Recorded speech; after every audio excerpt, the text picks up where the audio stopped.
And she'd wrap a nickel up in a handkerchief. Pennies. Pennies. So she'd wrap 3 pennies up in a handkerchief and tie about 4 knots and tell me, because we didn't have any money, and she'd wrap 3 pennies in a hanky and tie about 4 knots and put them in my pocket and tie them to the hanky to my keeper.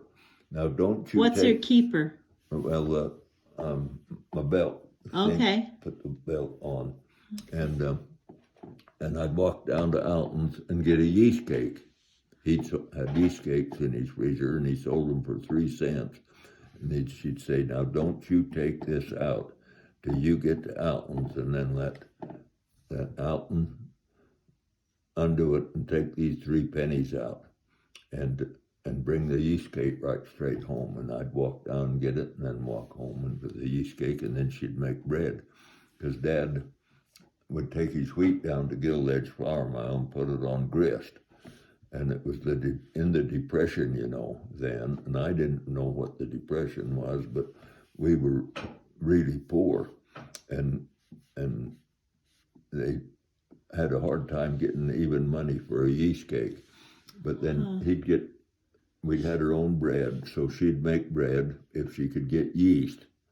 And then we had our own chickens, and I hated cleaning that coop out every Saturday. Those lice and fleas got all over me. And then they had a garden out in front, and Dad had put me out there to hold that garden. And 6 and 7 years old, I usually just laid down between the rows and like that.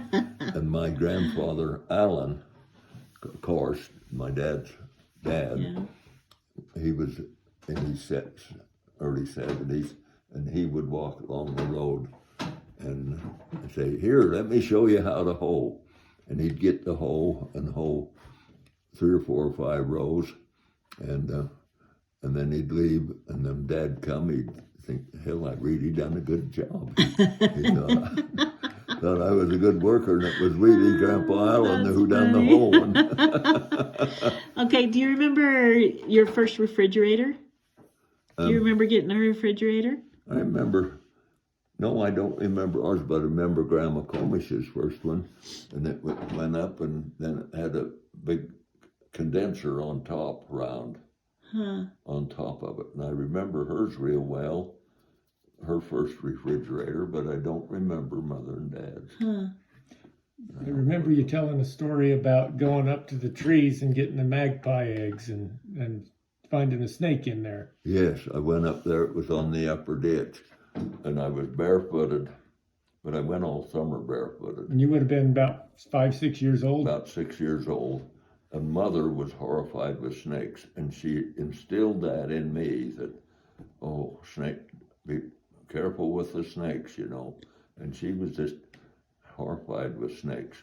And I climbed up in that thorn tree and reached in there, and that big old blow snake come out just a hissing at me, He was all wound up in there.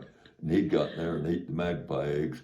And I just keeled over backwards and fell down through that corn tree on my back and jumped up and ran just as hard as I could home. And that snake was right behind me. I knew he was right there, and I run home and run in the kitchen or the back porch.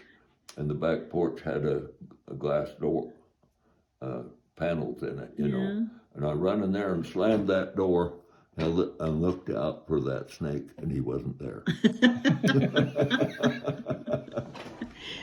How about a radio?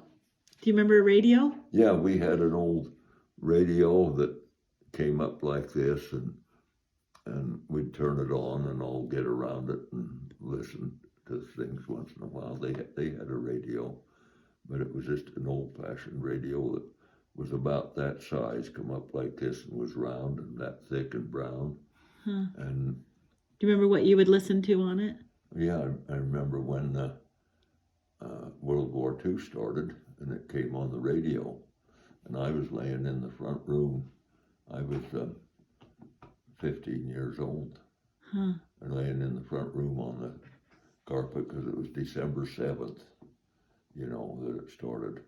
And it came on the radio, and my hell, we all perked up, and then everybody was so patriotic. My hell, we bought war bonds and done everything for the war effort.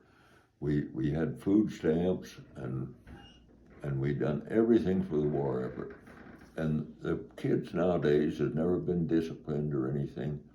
And I'm wondering if the population now, if Japan or somebody attacked us, if the present population of the kids, how they would react if they would do everything for the war effort. And I bought war bonds. If I had any money, they cost $18.75, and you keep them 10 years, and then they're worth $25. Oh, wow. And any money I had,